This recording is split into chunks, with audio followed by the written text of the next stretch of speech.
Hello friend, जितने भी बच्चे क्लास 10 हिंदी 2024 की बोर्ड परीक्षा देने वाले हैं उनके लिए वीडियो काफ़ी ज़्यादा इंपॉर्टेंट होने वाला है, क्योंकि आज की इस वीडियो में हम वायरल पेपर लेकर आए हैं। वायरल कोड जो 801 डीडी कोड का लेकर आए हैं, जो आप लोगों के लिए काफ़ी ज़्यादा इंपॉर्टेंट, ये हर जगह वायरल हो चुका है। 2024 बोर्ड परीक्षा में आप लोगों को यही पेपर देखने के लिए मिलेगा। अगर आप इस पेपर को देख लेते तो इसका मतलब आपका 70 में 70 क्लियर हो जाएगा। ये बहुत ही वायरल है। और आज के इस वीडियो में पूरा पेपर का सॉल्यूशन बताऊंगा कि किस प्रकार आपका 20 MCQ आता है, कौन सा खंड रहता है, सारी चीज़ें इस वीडियो में बताऊंगा। तो इस वीडियो को पूरे देखिएगा ताकि आपको भी समझ में आ जाए। वीडियो को छोड़कर नहीं जाना है, वरना आपका एक भी नंबर नहीं मिलेगा तो मुझ पर ब्लेम मत रखिएगा, ठीक है। तो इस वीडियो को पूरा देखिएगा। आइए वीडियो को स्टार्ट करते हैं। तो सबसे पहले देखिए यहाँ पर कोड 900, ये वाला 901 पेपर संख्या 2024 हिंदी 801 DD। अब देखिए यहाँ पर आपको जो मिलते हैं, क्या मिलते हैं, समय 3 घंटे 15 मिनट मिलेंगे। नोट प्रारंभ के 15 मिनट वही विद्यार्थियों को पढ़ने के लिए रहेंगे। सभी प्रश्न अनिवार्य है। इस प्रश्न के 2 खंड हैं। खंड 1 में 20 प्रश्न है और जिसे OMR सीट में हमें भरना है। खंड बा में देखिए OMR पत्रक, OMR उत्तर प्रदेश देने से उसे, मतलब जब आप OMR सीट में भर देंगे तो उसे आप काट पीट नहीं सकते हैं। इसके कहने का मतलब ये है। अगला प्रश्न है कि प्रश्न के अंक उसके अंक सम्मुख है। जैसे ये प्रश्न है, इसके आगे के 1 अंक है तो यही सम्मुख है, मतलब इसके आगे दिया हुआ है। खंड बा में 50 वर्णात्मक प्रश्न है। खंड 1 खंड संबंधित 2 प्रश्न है। तो ये खंड बा में बा खंड है, बा खंड में 50 नंबर के सब्जेक्टिव क्वेश्चन है आपके। उसके बाद में देखिए अगला प्रश्न, अगला चीज़ लिखा है कि खंड बा में सभी प्रश्नों के उत्तर एक ही साथ करें। उसके बाद में देखिए अगला है 8वां प्रथम प्रश्न में आरंभ कीजिए तथा अंतिम, मतलब जो शुरुआत से लिखिए और लास्ट तक पूरा लिखिए। इस प्रकार ये देखिए इतने निर्देशांक दिए गए थे। अब आइए देखते हैं खंड आ में 20 जो महत्वपूर्ण MCQ हो, वायरल MCQ हो, उसको देखते हैं। तो देखिए यहाँ पर आपका खंड आ शुरुआत होता है, जो कि आपका 20 नंबर का है। तो बहुविकल्पीय प्रश्न 20 नंबर के है। देखिए हंस पत्रिका के संपादक प्रथम संपादक थे, मतलब कौन थे हंस पत्रिका के प्रथम संपादक? प्रेमचंद, गुलाब राय या इलाचंद्र जोशी। तीसरा है जयशंकर प्रसाद। तो इसका ऑप्शन नंबर ए सही है, प्रेमचंद। उसके बाद में दूसरा है शुक्ल युग के प्रसिद्ध उपन्यासकार है।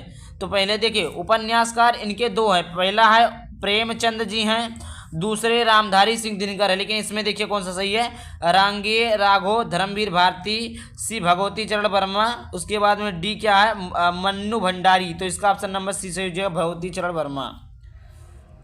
देखिए अगला प्रश्न है तीसरा, नीड़ का निर्माण फिर किस विधा की रचना? पहला कहानी, दूसरा आत्मकथा, तीसरा उपन्यासकार, चौथा निबंध। तो इसका जो ऑप्शन नंबर बी सही हो जाएगा, आत्मकथा। उसके बाद में अगला है चौथा कि चेखो एक इंटरव्यू के लेखक है। चेखो एक इंटरव्यू के लेखक है। पहला राजेंद्र यादव, दूसरा रामविलास, तीसरा प्रभाकर माचवे, चौथा है देवेंद्र सत्यार्थी। तो इसका ऑप्शन नंबर ए सही हो जाएगा, राजेंद्र यादव। उसके बाद में देखिए अगला है कि ध्रुव स्वामिनी नाटक के रचनाकार है। ध्रुव स्वामिनी नाटक के रचनाकार पहला प्रेमचंद, दूसरा हरिकृष्ण प्रेमी, तीसरा जयशंकर प्रसाद, चौथा राम कुमार वर्मा।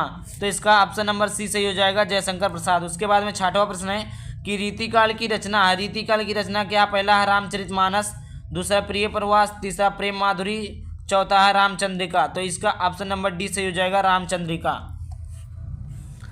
अब उसके बाद में देखिए अगला प्रश्न है तार सप्तक का प्रकाशन वर्ष है। पहला सन 1919 ईस्वी से, सन 1943 ईस्वी से, सन 1953 ईस्वी से, या डी है 1942 ईस्वी से। तो इसका ऑप्शन नंबर बी से हो जाएगा, सन 1943 ईस्वी से। 8वां प्रश्न है लोकयतन के रचनाकार हैं सूर्यकांत त्रिपाठी निराला, जयशंकर प्रसाद, सुमित्रा नंदन पंत या महादेवी वर्मा। तो इसका ऑप्शन नंबर सी सही है, सुमित्रा नंदन पंत। देखिए 9वां प्रश्न है बहुरी अकेला के रचनाकार है। बहुरी अकेला के रचनाकार कौन है? अशोक वाजपेयी, दूसरा केदारनाथ सिंह, तीसरा गजानन माधव मुक्तिबोध, चौथा है नरेंद्र शर्मा। तो देखिए इसका ऑप्शन नंबर ए सही हो जाएगा, अशोक वाजपेयी। अगला प्रश्न है कि रीतिकाल किस समयावधि में माना जाता है? तो सन 1600 से 16 ईस्वी तक, सन 1800 से 1818 ईस्वी तक, और 1643 ईस्वी से 1843 ईस्वी तक, या 1616 से 1632 ईस्वी तक। तो इसका सब ऑप्शन नंबर सी सही हो जाएगा, 1643 ईस्वी से 1843 ईस्वी तक। अगला प्रश्न है कि हास रस का स्थायी भाव। हास रस का स्थायी भाव भय, विस्मय, उत्साह, हास। ऑप्शन नंबर डी सही है। अगला है जहाँ उपमेय में उपमान की संभावना की जाए या उपमेय में उपमान की उपमान से गुणधर्म के आधार पर समानता की जाए वहाँ अलंकार होता है। कौन अलंकार होता है? रूपक या उपमा या उत्प्रेक्षा या अनुप्रास। तो इसका ऑप्शन नंबर सी सही है, उत्प्रेक्षा अलंकार। तीसरा प्रश्न है, रोला छंद के प्रत्येक चरण में मात्राएं होती है। पहला 22, दूसरा 24, तीसरा 36, चौथा 12। तो इसका ऑप्शन नंबर बी सही हो जाएगा, 24। उसके बाद में 8वां अनुग्रह। अनुग्रह शब्द में प्रयुक्त उपसर्ग अन, आ या अनु या ग्रह। तो इसका ऑप्शन नंबर सी सही हो जाए, अनु।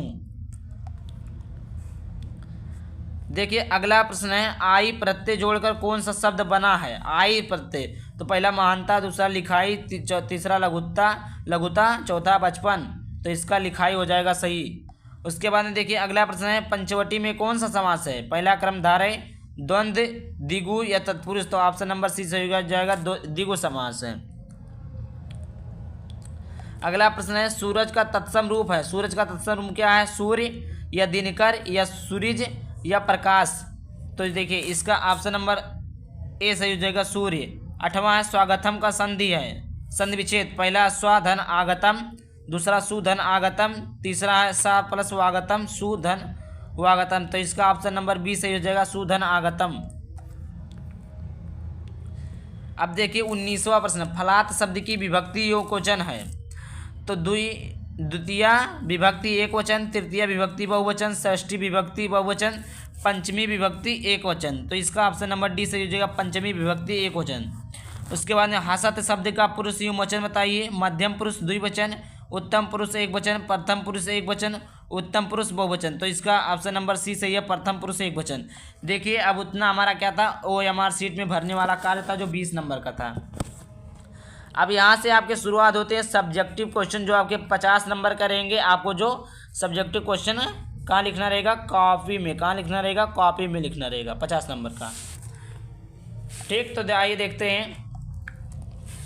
देखिए इसमें 2 प्रश्न पूछे जाते हैं, 2 में से एक करना रहता है, वर्णनात्मक प्रश्न। निम्नलिखित गद्यांश पर आधारित दिए गए 3 प्रश्नों के उत्तर दीजिए। 3 प्रश्न दिए हुए हैं, इनके हमें क्या करना, इसी में से दे के उत्तर देना है। देखिए अथवा करके भी दिया रहता है, अगर आप उसको ना करना चाहें तो आप इसको कर सकते हैं, इसको कर लेंगे। लेकिन देखिए अगर आपको गद्यांश हल करना नहीं आता है, गद्यांश कैसे हल करें, गद्यांश के क्वेश्चनों को कैसे हल करें, सारा कुछ मैंने वीडियो को डेडिकेटेड वीडियो बना दिया। तो आप जाकर वहाँ से देख सकते हैं, पूरा एक पॉइंट टू पॉइंट मैंने बताया। और किसी भी गद्यांश, कोई भी गद्यांश, यही गद्यांश नहीं हो, बोर्ड परीक्षा में 2024 में कोई भी गद्यांश आ जाए तो उसको कैसे हल करेंगे, सारा वीडियो मैंने बता दिया। तो आप लोग जाकर देख सकते हैं। यहाँ तक के लिए मैं क्वेश्चन बताऊंगा कि किस प्रकार बोर्ड परीक्षा 2024 में क्वेश्चन पूछे जाते हैं, जो कि आपका देखिए 6 नंबर का था। कितने नंबर का था? 6 नंबर का। अब देखिए ये भी आपके 6 नंबर का पूछा जाता है। अब देखिए अगला प्रश्न है, निम्नलिखित पद्यांश। अब ये भी 6 नंबर का बोर्ड परीक्षा में पूछा जाएगा। वही क्वेश्चन सेम रहता है, ये पद्यांश और गद्यांश। देखिए निम्नलिखित पद्यांश पर आधारित 3 प्रश्नों के उत्तर दीजिए। देखिए 3 प्रश्न है, 1 प्रश्न 2 नंबर के, 1 प्रश्न 2 नंबर के, 1 प्रश्न 2 नंबर के, टोटल कितने नंबर? 6 नंबर आपको मिल जाएंगे। यही जो प्रश्न है इसी में से देख के लिखना रहता है। जो भी प्रश्न है आपको हल करना रहेगा, किस प्रकार कॉपी में लिखना है उसका भी मैंने वीडियो बना दिया, आप लोग जाकर देख सकते हैं। देखिए इसमें भी अथवा रहता है। क्या रहता है? अथवा रहता है। इस अथवा आप चाहें तो इसको भी कर सकते हैं, आप इसको भी कर सकते हैं, या आप ये वाला क्वेश्चन करिए, ये वाला करें, या आप ये वाला कर सकते हैं। दोनों में से एक कर सकते हैं, दोनों एक ही है। 6 नंबर का, चाहे आप उसको करें चाहे इसको करें, 6 नंबर आपको मिलेंगे। अगला प्रश्न पूछा जाएगा कि निम्नलिखित संस्कृत गद्यावतरणों में से किसी एक अवतरण का क्या कर लिखना, संदर्भ सहित अनुवाद लिखना। तो देखिए गद्यांश दिया हुआ संस्कृत, देखिए अथवा करके एक ये दिया, एक ये दिया, तो दोनों में से किसी एक को आपको करना है, एक को, जो कि आपका 5 नंबर का रहेगा, 2 नंबर का आपका संदर्भ, 3 नंबर का आपका अनुवाद में रहेगा, 5 नंबर का टोटल रहेगा। 2 है, 2 में से आपको एक करना है। कितना करना है? एक करना है। ठीक, उसके बाद में देखिए 24वां प्रश्न आएगा, निम्नलिखित संस्कृत पद्यांशों में से किसी एक पद्यांश का संस्कृत से अनुवाद कीजिए। देखिए 2 पद्यांश दिए गए हैं, अथवा करके है, कोई दोनों में से एक करना रहेगा, एक ही करना है, जो कि आपका 5 नंबर का रहेगा। क्या करना? संस्कृत लिखना, अनुवाद लिखना है। ठीक, उसके बाद में 25वां प्रश्न पूछा जाएगा, स्वपठित खंडकाव्य के आधार पर निम्नलिखित प्रश्नों में से किसी एक प्रश्न का उत्तर दीजिए।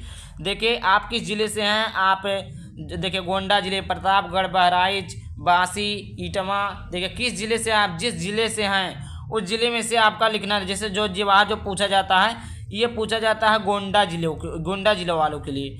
तो देखिए अपने ज़िले वाइज के हिसाब से आप लोग पढ़ लीजिएगा।